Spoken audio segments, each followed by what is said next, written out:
I was a junior at George Mason University in Virginia in 2022. I've since graduated last spring with a degree in musical theater. I stayed another year because of credit issues. Between 2021 and 2024, I worked as an RA to keep myself productive. I enjoyed my job at times because I would throw events as RAs could do that. And I would also talk to other residents who lived in the dorms. Other times I would enjoy it, specifically this one time. The 2022 spring semester was coming right up, and I moved in a day earlier because I was told to. The next day then came and people are moving in. It was a busy day and I was tired of walking around helping people move in, and I barely got to sit down. Around 3 o'clock in the afternoon, a kid named Brandon arrived and was ready to move in. I introduced myself, checked him in, and he was all settled in. Something about him made me feel a little off. He seemed very socially awkward. I assumed he was somewhat on the spectrum, but that didn't really bother me. I didn't worry about too much and just helped everyone else move in for the rest of the day. It was now March, and I was having a pretty great semester to say the least. I got a part that I wanted that I auditioned for, made a lot of new friends, and more importantly, I was getting good grades. We would rehearse every day, and one day, a band joined the rehearsals. Once they came, I saw who everyone in the band was. One face I recognized in that band, and it was Brandon, a guy who dormed in the building that I worked in. He was the drummer for the band. When we were rehearsing together, he would continuously stare at me. I felt really uneasy, but I would just pretend that I didn't notice that he stared at me. I figured that he must have a crush on me or something. So all of us were together for what I would say was like a month and a half. And then we had our show, and that was that. I was so happy that we had finally finished that play for 2 reasons. 1, we worked our asses off and now we had free time. 2, that boy Brandon, he wouldn't have to stare at me anymore. I would still have to see him because he stayed in the same building as me while working as an RA. It was now late April and there were like 2 weeks left of school. Nothing happened for the next week, but the week later, something happened that never in a million years that I thought would ever happen to me. On a Thursday night, it was my turn to work as the RA. Nothing happened for an hour. Everything was chill. I was on my phone scrolling through Instagram. All of a sudden, I heard footsteps approaching me. When I turned my head, I saw pure horror. Right in front of me was Brandon. This time, he was completely naked, and worst of all, he was smiling at me. I couldn't believe what my eyes were seeing. I then was sending blow-up texts to all of my friends in a group chat about what was going on. As I was doing this, I then heard another pair of footsteps. It was his roommate, Steven. He was running and he begged for me not to call the resident hall director. I said okay, and I saw him literally pulling and dragging Brandon to their room and then went out of view. I was still processing what was going on. I then decided that I would take a short walk to clear my brain. I listened to Steven and I didn't call the resident hall director. Saturday then came, and Brandon moved out that day. I had to act normal for my job. I saw his dad come to help him move out, and I helped him as well. Although I didn't tell my boss what he did, I did tell his dad. I expected him to completely lose it on Brandon, but he quite frankly did the complete opposite. He assured me that he just has autism and that he isn't harmful. Using autism as an excuse for what he did is unacceptable. Most autistic people would not do that, as far as my knowledge, unless you have severe autism. The only thing I could think of was that he had an episode. I then checked Brandon out and he and his father left. I now felt peace as they were gone. I told a few friends what had happened, and they told me something even more devastating. A formal dance took place 2 weeks ago, and I didn't end up going. At the formal, Brandon apparently took pictures under numerous girls' skirts, which included some of my friends.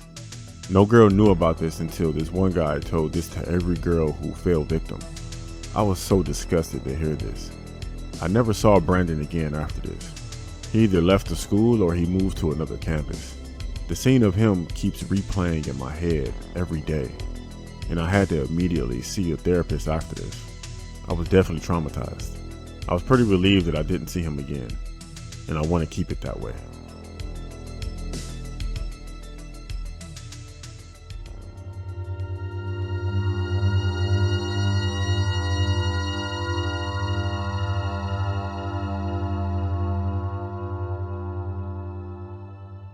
20 years ago today, something so traumatizing happened that it almost made me want to end my own life.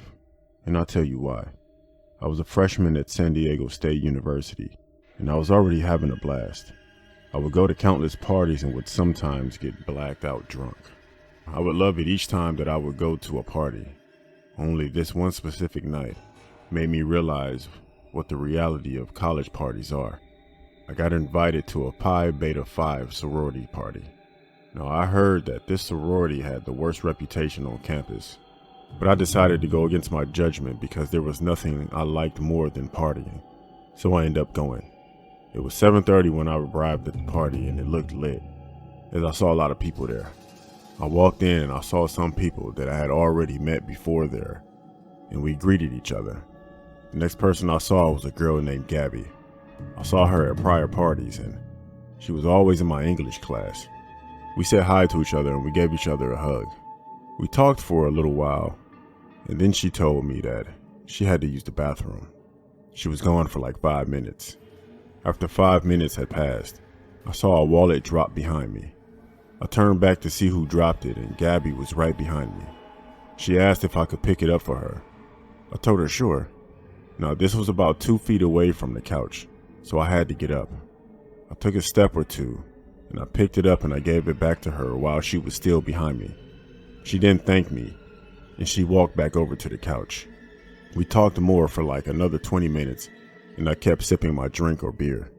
All of a sudden, my vision got blurry, and I was out about 2 seconds later. I woke up the next morning to see my jeans along with my underwear pulled down. My whole crotch was exposed. It felt very weird, and it had a strong odor. My heart was racing and I assumed the worst, so I called a car service to take me to the hospital. I then arrived at the hospital. I walked to the front desk and I asked if I could see a doctor. The person working at the front desk told me I could do that, and I would have to wait. I then met with a doctor. I had a checkup with the doctor, and what they found inside of my body would end up becoming my worst nightmare.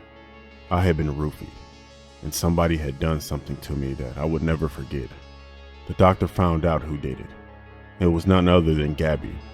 I was in so much disgust that I threw up in the garbage can right next to me.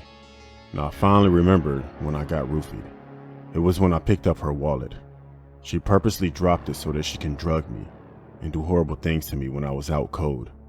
I called my parents and I discussed the situation I was in. They couldn't even give me any advice as they were in just as much as awe as I was in. A few days had passed, and I had to make a decision. I actually made 2 decisions. The first decision was to completely drop out of college because of the horrendous incident that occurred to me, and my second decision was to press charges against Gabby and to sue her. A trial took place 2 weeks later, so you know what decision I made. I testified against Gabby, and she was found guilty and was later sentenced to 8 years in prison.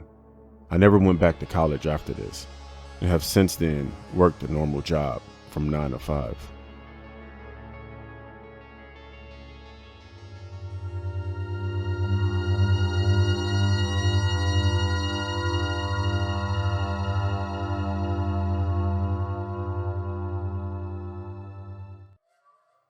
This happened back in 2009. Our program has an underground parking lot attached to a lounge of our own, located behind the cafeteria. Couples liked going there because it was always empty and partially dark. I hated it because it had a back door leading to the parking lot that was barely lit up. Barely anyone parked there, and so I found it creepy. Plus, being a horror fan, I knew that was a perfect opportunity for something to go wrong. Long story short, I came out of class one day, and this kid I don't know starts walking up to me almost confrontational like. I have my knife set with me, and I pull out a handle, readying to defend myself. He stops and hands me a paper. It reads, "Meet me in the lounge." I look at him in confusion and ask who sent him that note. Was it my boyfriend or someone in the culinary program, or maybe a friend from high school? He shakes his head and he says he doesn't know, but I should go. I question him on what this person looks like. He refuses to give me any information. I chuckle nervously. I put the note in my pocket and I walk past the kid and head to class. He starts following me, asking me if I was going to go. I try ignoring him, heading toward the library to get into the public place. He follows me. He tries telling me I should go, that it's my destiny or some crap along those lines. I glare at him and I pick up the pace, trying to head downstairs to the cafeteria in hopes of finding a classmate and losing the kid. He runs at the same pace, telling me he doesn't understand why I'm not going. I tell him, because I don't want to go, and I go away, and he heads into the cafeteria. I head into the cafeteria. By now, he's really creeping me out. I grab from my phone to call the police, but instead, I see a classmate and I run towards him. The kid follows me, pointing towards where the lounge is and telling me I'm going the wrong way. I instantly panic and I tell my classmate what's going on.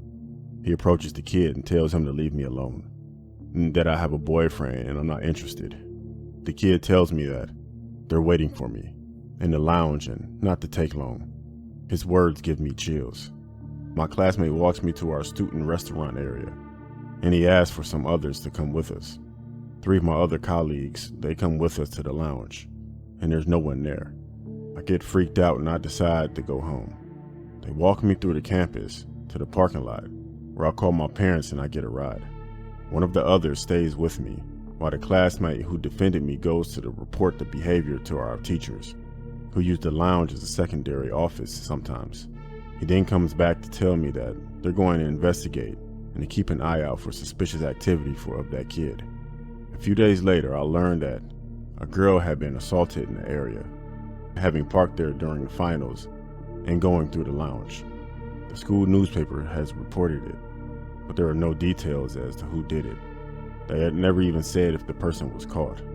I literally felt my stomach drop, hoping that the girl was okay and hoping that those people get caught.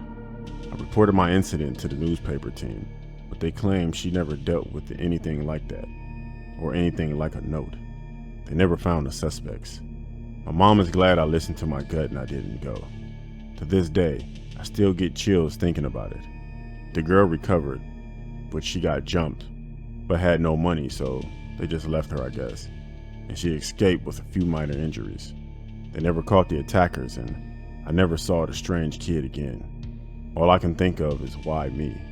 If they were going for money? I was so poor, I literally lived off sesame crackers donated by my classmates because I had no money. I'm just glad that the girl is okay, and that I listened to my gut. Who knows what would have happened if I had gone?